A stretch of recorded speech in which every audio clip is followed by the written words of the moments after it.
vivenciando, presenciando, se nós ligamos a nossa televisão para assistir algum jornal, seja ela no Brasil ou no mundo, é só desgraça, é a palavra que tem se usado ultimamente.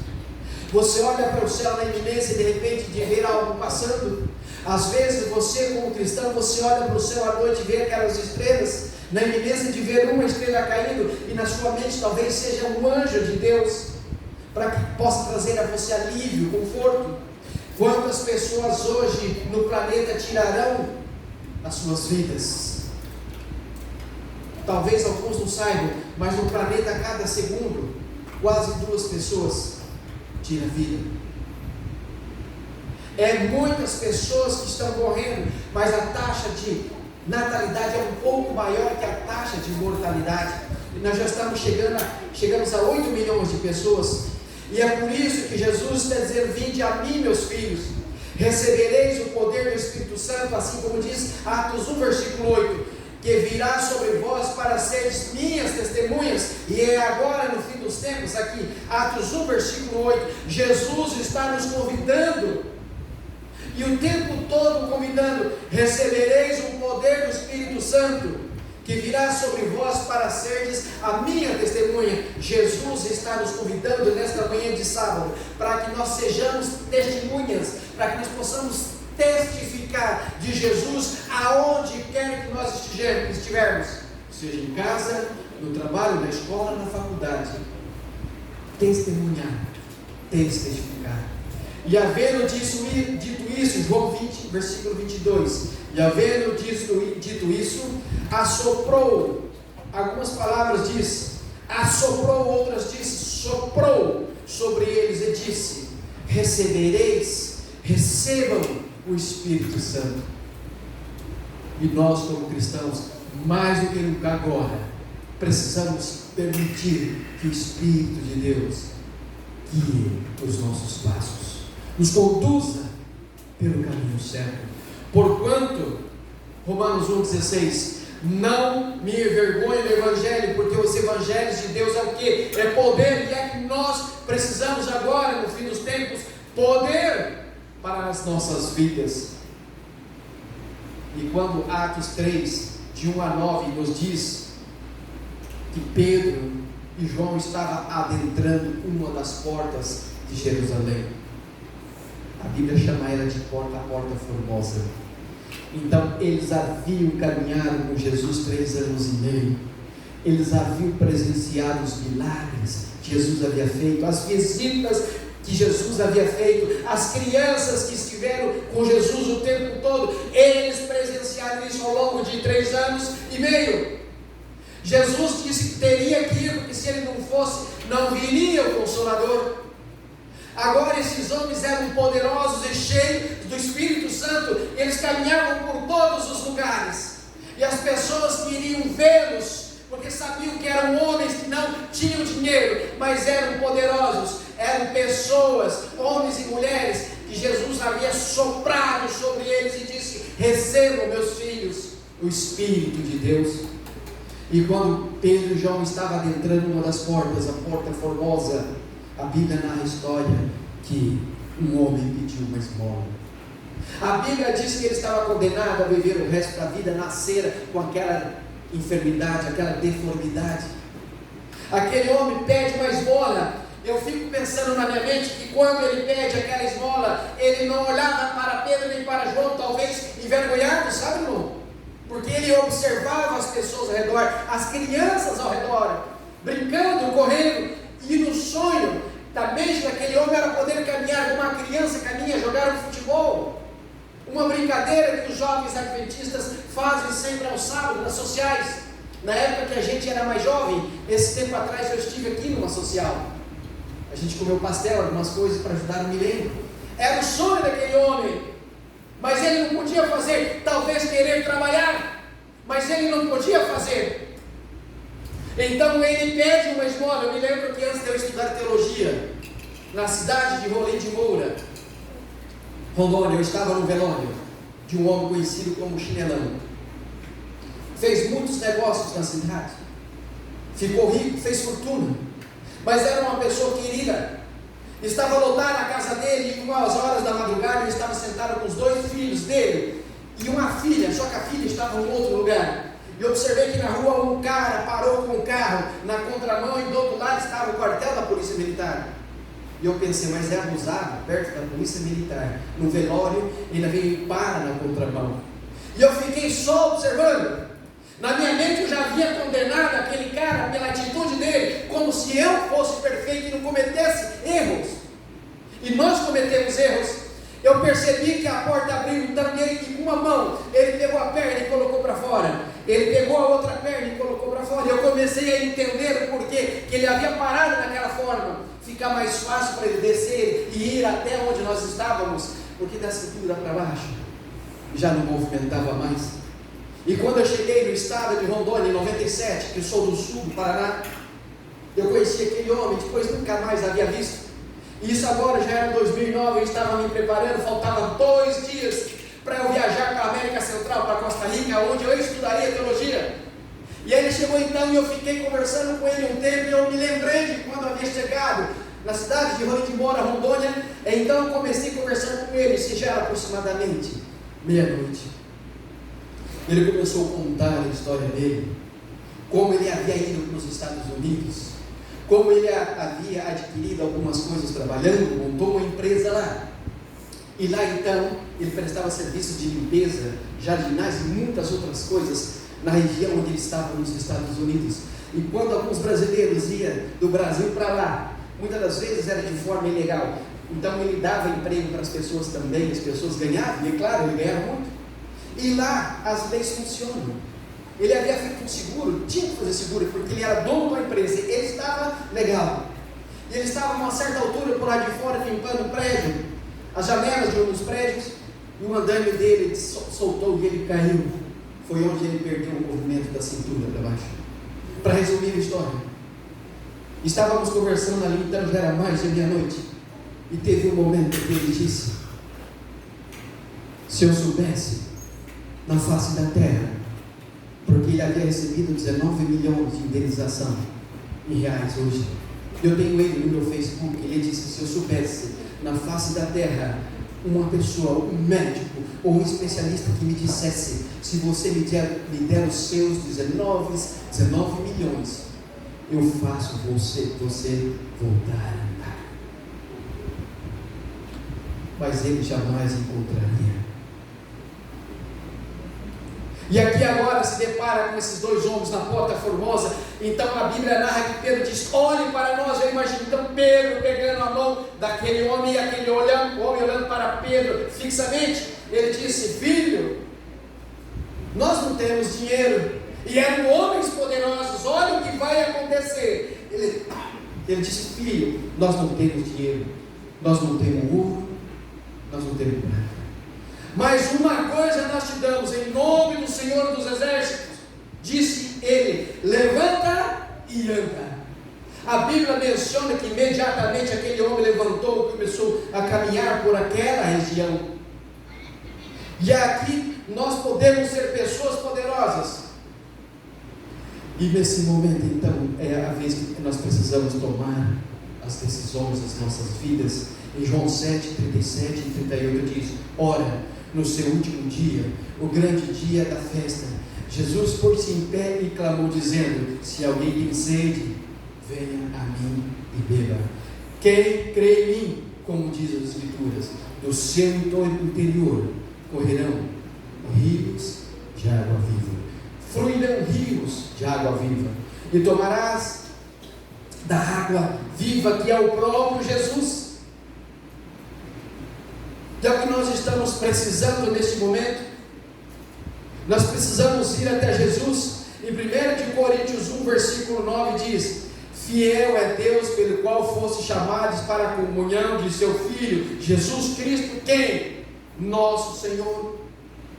Fiel é Deus, fiel é Jesus, o Criador do universo. Vocês têm noção do tamanho do Sol em comparação ao planeta Terra? É simplesmente 1 bilhão e 300 milhões de vezes maior que a Terra. O Sol é considerado uma estrela de quinta grandeza da nossa galáxia. A garotinha está olhando aqui, mais uma, para você não se esquecer. Às vezes nós olhamos para o céu, não sei se você já tiver a oportunidade, eu já fiz isso muitas vezes, principalmente quando estamos longe dos holofotes das grandes cidades, onde tem muita luz, no sítio. Às vezes você olha para o céu e você percebe que tem tantas estrelas no céu, que aparentemente entre uma e outra não cabe mais, de tantas estrelas que existem no universo. As pessoas que estudam a ciência, a astronomia, eles dizem que a nossa galáxia, a Via Láctea, é a menor do universo, que tem aproximadamente 200 bilhões de estrelas. Mas eles vão muito mais além. Talvez são pessoas que não creem em Deus em sua maioria, mas eles estudam, eles fazem cálculos, eles fazem matemática, e eles dizem que existe aproximadamente 200 bilhões de outras galáxias. A maior estrela já descoberta pelo homem chamado Scott, deram a ela o nome de Scott. Eles estudaram, então eles encontraram uma estrela, e segundo eles, da constelação de Cotun, essa estrela Scott ganhou esse nome porque foi a maior que já descobrida até o momento, e com certeza vão descobrir outros maiores. Mas essa estrela Scott, ela é aproximadamente 5 bilhões de vezes maior que o Sol, que por sua vez é 1 bilhão e 300 bilhões de vezes maior que a Terra. Mas Ellen White, a pluma inspiradora, como dizem, Ellen White menciona em 3 passagens bíblicas que Jesus virá pela constelação de Órion, pela nebulosa de Órion. E se nós, hoje, seres humanos, pudéssemos viajar à velocidade da luz a 300 mil quilômetros por segundo, não se esqueçam, a 300 mil quilômetros por segundo, daqui até a constelação de Órion, cálculos feitos por essas pessoas que estudam o universo, levaríamos 1.600 anos para chegarmos daqui até a constelação de Órion, onde Ellen White menciona que Jesus virá por essa nebulosa de Órion, ou pela constelação de Órion. Em outras palavras, se nós seres humanos hoje pudéssemos viajar à velocidade das sondas New Horizon, ou as sondas Voyager, a 64 mil km por hora, já não é por segundo, que é a unidade de medir da astronomia. A unidade de medir da astronomia se chama anos-luz. Então não é por segundo. Se nós pudéssemos andar à velocidade de 64 mil km por hora, como as sondas New Horizon e Voyager, que já viajou a esta velocidade, segundo eles, em outras palavras, levaríamos 800 mil gerações para chegarmos até a nebulosa de Órion. E é desse Deus que está dizendo para vocês hoje: vinde a mim.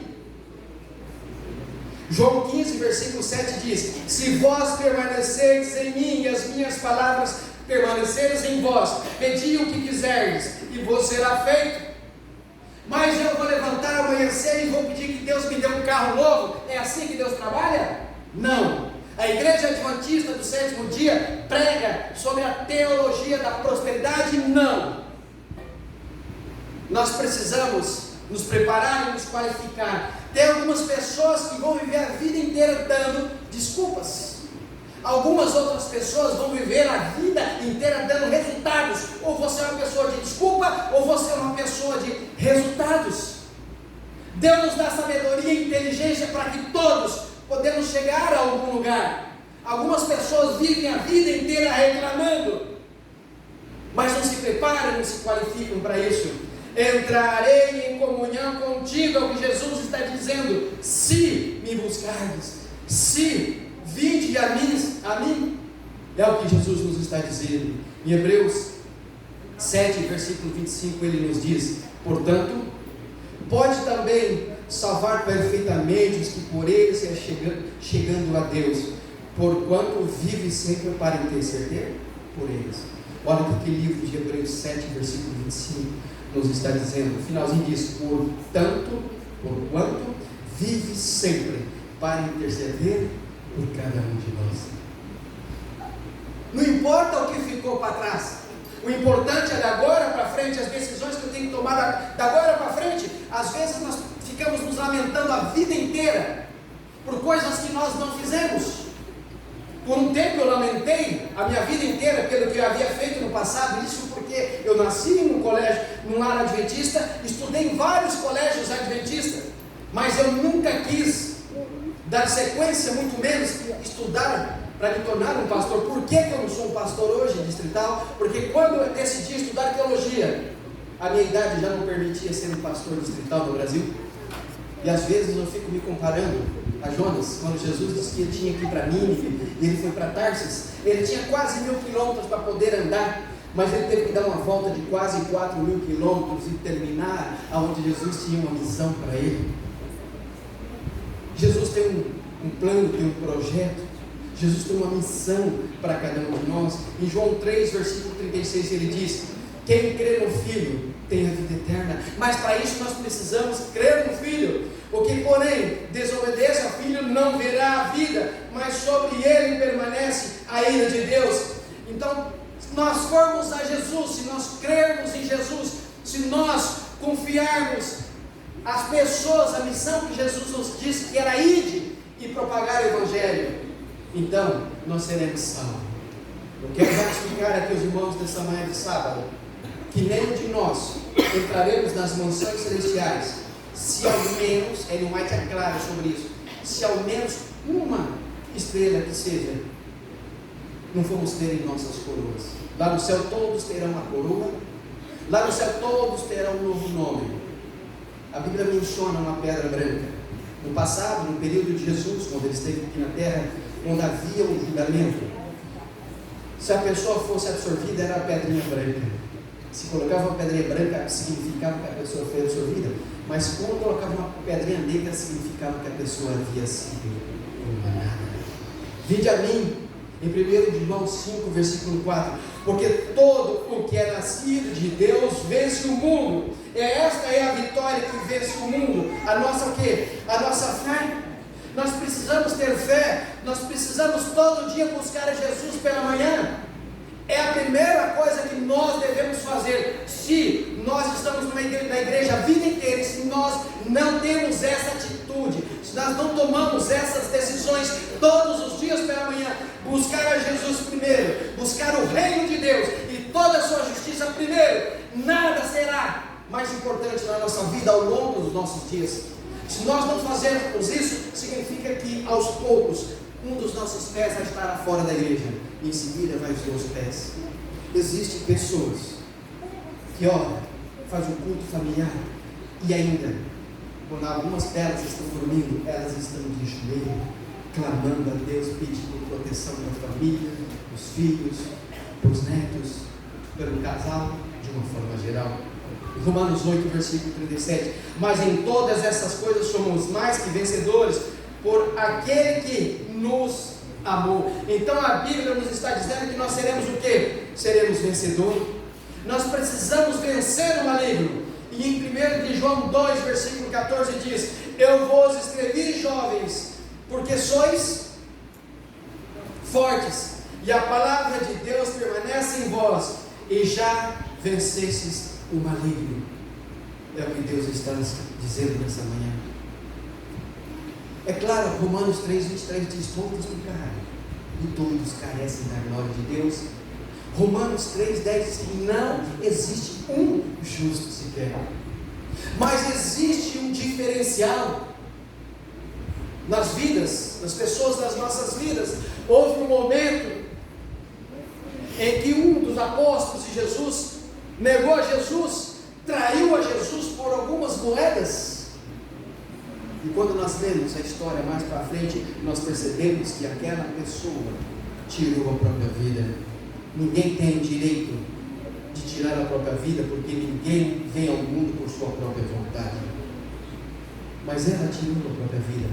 Algumas pessoas talvez poderão me criticar, mas houve um momento no passado que um dos pastores mais queridos que eu já amei na minha vida, chamado Roberto Rabelo, ele disse uma das vezes que se ele dissesse hoje, dependendo da região e do local que ele dissesse, ele seria condenado por aquelas pessoas. E ele disse o seguinte: a pessoa que tira a própria vida é uma forma covarde dela se livrar dos seus problemas. Mas você não conhece a vida das pessoas? Eu já ouvi falar de pessoas, inclusive da nossa igreja, de meninas, de tirar a vida delas de 15 para 16 anos por briga com o namorado. As pessoas hoje estão tirando a vida por nada. As pessoas hoje estão processando uma às outras por nada. Aquela geração de ferro está terminando, estão descansando, estão morrendo. E agora está vindo uma geração de cristal. Você não pode falar nada, você não pode tocar em nada, porque tudo para ela é ruim. Pessoas que têm vontade de mudar o mundo, mas não conseguem arrumar o próprio lençol da cama, não conseguem dobrar a própria cocochoada da cama, querem mudar o mundo. Eu vos escrevi, jovens, Jesus está dizendo, porque sois fortes e a palavra de Deus permanece em vós, e já vencestes o maligno. Então, naquele momento ali, quando um dos apóstolos de Jesus tirou a própria vida, lá no livro de registro foi escrito que ele havia tirado a própria vida e não terá salvação. Eu acredito que em alguns momentos já houve relatos de algumas pessoas que tentaram tirar a vida, se enforcaram, e alguns segundos antes se arrependeu. Eu ouvi uma vez uma pessoa dizendo que até parece que foi por Deus, pelo que ela dizia, que ela conseguiu se escapar e não morreu. Quantas outras pessoas que já tiraram a própria vida, já se enforcaram, e talvez ali naquele momento de angústia ela se arrependa. Ela tenta voltar, mas normalmente quem faz isso escondido, e aí ela não tem forças mais para poder voltar. Talvez naquele último minuto ali, então ela pede perdão a Deus, ela vai morrer, não tem como voltar mais atrás, mas talvez ela tenha falado com Deus, e Deus me perdoe, estou arrependido, angustiado, e ela no desespero pensando que alguém poderia chegar para tirá-la, mas ninguém tirou.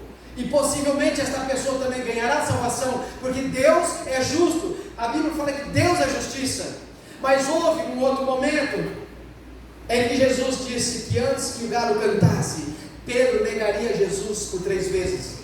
Só para que os irmãos saibam, quando a Bíblia menciona galo, não é galo, galinhas que viviam em Jerusalém, porque dentro da cidade de Jerusalém não havia galinha, ligados? Era uma trombeta que tinha por nome galináceo.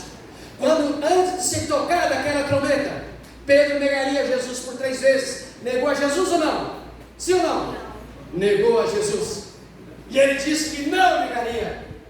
E nós dissemos todos os dias que nós não vamos negar a Jesus. O tempo passou, Jesus foi crucificado, mas Jesus também tinha um plano para Pedro. E a Bíblia então diz que no domingo pela manhã, quando Jesus ressuscitou, Maria tentou tocar nos pés de Jesus. O que Jesus disse era: não me toques, porque o quê? Porque não havia subido para o Pai. Ok. Naquele momento então, Ellen White menciona que Jesus, então, ele vai até o Pai, e diante do Pai então ali é validado o sacrifício que Jesus havia feito na cruz do Calvário por toda a raça humana caída. Jesus então volta e fica ali na terra, andando com seus discípulos por aproximadamente quantos dias mais? 40 dias.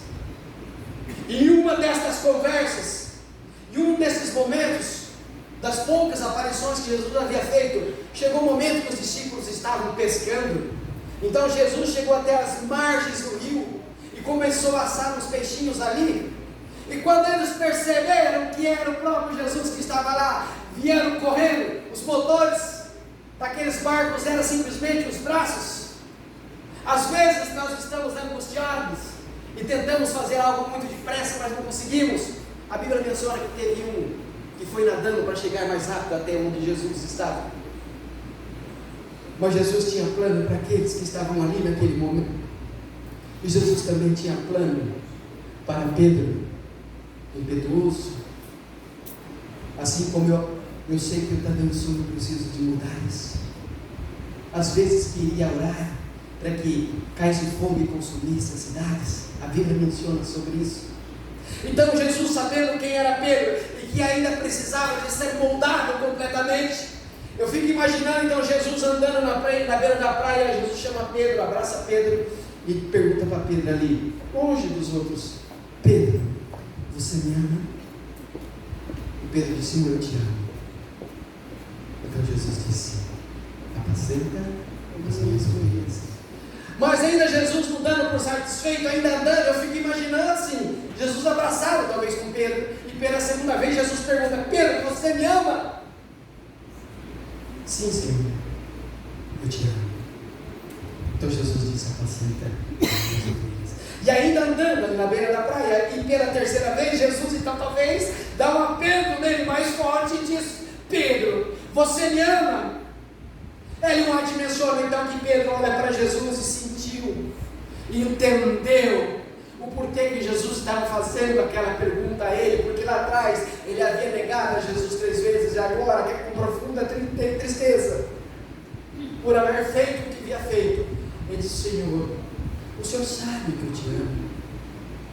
Então Jesus disse: apacenta as minhas ovelhas. Pedro havia cometido um erro lá atrás, e esse erro foi registrado no livro de registro lá no céu, estava lá. Mas nesse momento Pedro se arrepende de corpo e alma. Pedro agora, nesse momento, depois de 3 anos e meio andando com Jesus, tem um encontro pessoal com Jesus e é totalmente transformado. Então, nos livros de registro, aparece que Pedro pediu perdão. Por isso que a Bíblia fala: filhinhos, vos escrevo para que não pequeis, todavia, porventura, caso vier a pecar.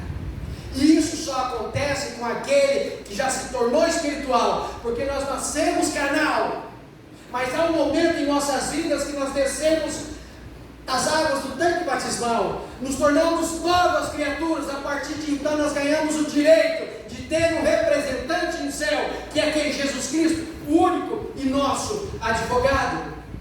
Então, se você comete um erro depois de se tornar novas criaturas, e se você se arrepende de coração, então você busca Deus, porque é o único caminho, a verdade e a vida para levar a você até Jesus. Ele é o nosso advogado diante do Pai. Como eu disse lá atrás, todos pecaram e todos carecem da glória de Deus. A Bíblia fala que não existe um justo sequer.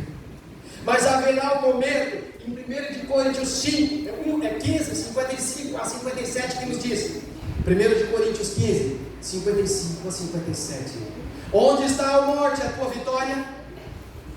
Porque todos os dias estão morrendo pessoas ao nosso redor, e isso se tornou comum, corriqueiro, normal, e nós não nos importamos. Às vezes até pessoas da igreja, que tantos anos esteve com a gente, ela morre, e às vezes a gente nem vai na igreja para dar uma última despedida, um último adeus àquela pessoa. Onde está a morte, a tua vitória? Onde está a morte? O teu aguilhão?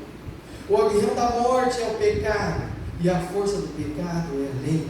Mas graças a Deus que nos dá a vitória por nosso Senhor Jesus Cristo. Então, por meio de Jesus, nós venceremos a morte. Em Romanos 8, versículo 18: pois tenho para mim que as aflições deste tempo presente não se pode comparar com a glória que em nós há de ser revelada. Nós venceremos as aflições, nós venceremos as dificuldades que nós teremos que enfrentar pela frente.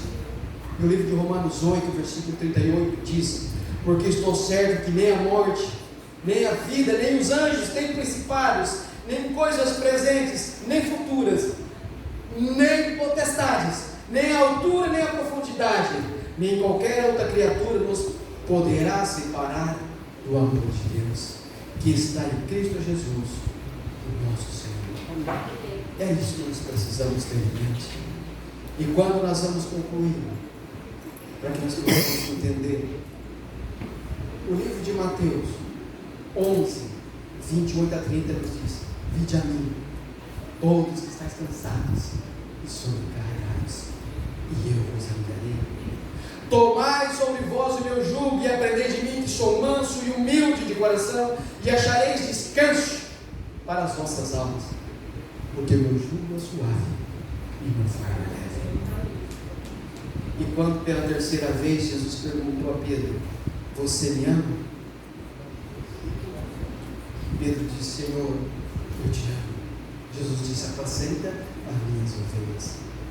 Se nós queremos ser pessoas poderosas, agora no fim dos tempos, poderosas igual pessoas que a Bíblia menciona, Pedro, Tiago, João, apóstolos de Jesus, homens poderosos que foram assassinados, homens que dedicaram sua vida, homens que eram perseguidores como Paulo, e quando teve encontro pessoal com Jesus de perseguidor, de um homem poderoso, de membro do Sinédrio, passou a ser perseguido. E os 2 últimos anos desse homem, Paulo, segundo os meus conhecimentos, tirando Jesus, a Trindade, é a pessoa mais importante do Novo Testamento. Paulo, de perseguidor, passou a perseguido e viveu uma vida em perseguição, difundir o Evangelho, sendo arauto do Evangelho, propagando o Evangelho e sendo caçado. E os 2 últimos anos desse homem foi viver em uma casa em Roma alugada. E ao seu lado, nos seus 2 últimos anos, havia 24 horas por dia um soldado romano. E ele sabia que o fim estava muito próximo. Nós sabemos que o fim está muito próximo, então ele escreveu: combati o bom combate, completei a carreira e guardei a fé. Já a coroa da justiça me está guardada, ao qual o Senhor, justo juiz, reto juiz, me dará naquele dia. Ele espera a manhã gloriosa, e ele fala: não somente a mim, mas a todos que buscarem a Jesus. Os apóstolos de Jesus, somente João morreu de morte natural, todos os outros foram assassinados. Você terá dificuldades ao longo das suas vidas, problemas, mas o próprio Jesus está dizendo: vinde a mim, todos que estão cansados e sobrecarregados, e eu vos aliviarei.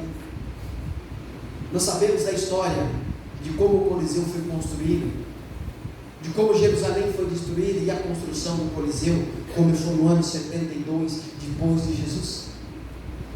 Foram 8 anos de construção do Coliseu. Após 8 anos, no ano 80 depois de Jesus, foi feita uma festa magnífica, espetacular. Foram sacrificados ali 5.000 animais. Mas também havia em meio aos escravos aquelas pessoas cristãs que procuravam fazer a vontade de Deus. Mas aquelas pessoas daquela época precisavam de espetáculo, elas precisavam de sorrir, elas precisavam de emoção. O que eles fizeram então naquela época? Esses escravos, esses cristãos, se tornou espetáculo para eles, sendo mortos em meio a 80.000 pessoas, segundo o historiador da época, Flávio Joséfos. Havia em volta dessas 80.000 pessoas aproximadamente 500 escravos com perfume, esborrifando. Era o perfume que eles usavam na época, e eles esborrifavam esses perfumes, porque o cheiro de excremento de animais, o cheiro de excremento de pessoas era muito forte.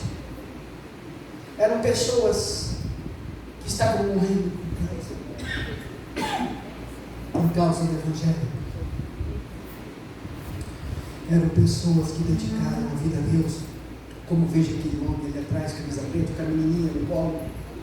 Alguns casos menores, a história menciona, eles estavam ali no meio do Coliseu, mais de 80.000 pessoas em volta. Eles deixavam a semana inteira aqueles leões presos embaixo, naqueles aquedutos, porque no próximo final de semana haveria espetáculo. E para que houvesse espetáculo, aqueles leões precisavam de estar famintos. Então era colocado no centro daquele Coliseu, homens e mulheres, pais e mães. A Bíblia, Flávio José menciona em alguns casos, e Ellen White também fala sobre isso, que mães estavam com seus filhos, pequenos em seus braços. Aqueles leões partiam, arrancavam os filhos dos braços dos pais e eram dilacerados. Aquelas pessoas estavam indo a Jesus. A Bíblia diz: vinde a mim, todos que estão cansados e sobrecarregados. A Bíblia também diz que o anjo de Deus acampa ao redor daquele que os teme e os defende. Aonde estava Deus neste momento? Aonde estavam os anjos neste momento que acampam ao redor daqueles que os temem e os defende? Mas o próprio Jesus sempre diz: seguirem após de mim, e aqueles que me seguirem serão sofredores, terão problemas, terão dificuldades. O próprio Jesus, enquanto esteve aqui na terra, a Bíblia menciona que quando ele começou o ministério, as pessoas queriam matá-lo. E nós, como cristãos, não somos diferentes. Nós estamos sendo crucificados na cabeça de algumas pessoas pelo nosso testemunho, o nosso trabalho, o que nós construímos, o que nós ganhamos quando Deus nos abençoa. Então quero deixar aqui para vocês um apelo: vão, busquem a Jesus, busquem enquanto Ele pode ser encontrado. Busquem, Jesus diz: busquem enquanto eu posso ser encontrado, busquem enquanto eu estou perto. E Tiago 4, versículo 14 diz que a minha vida, que a sua vida, que a nossa vida era como a neblina, era como a fumaça, que nós vemos por um instante e já não vemos mais. Enquanto o irmão coloca aí no final, que você possa meditar nas letras deste sermão: vinde a mim.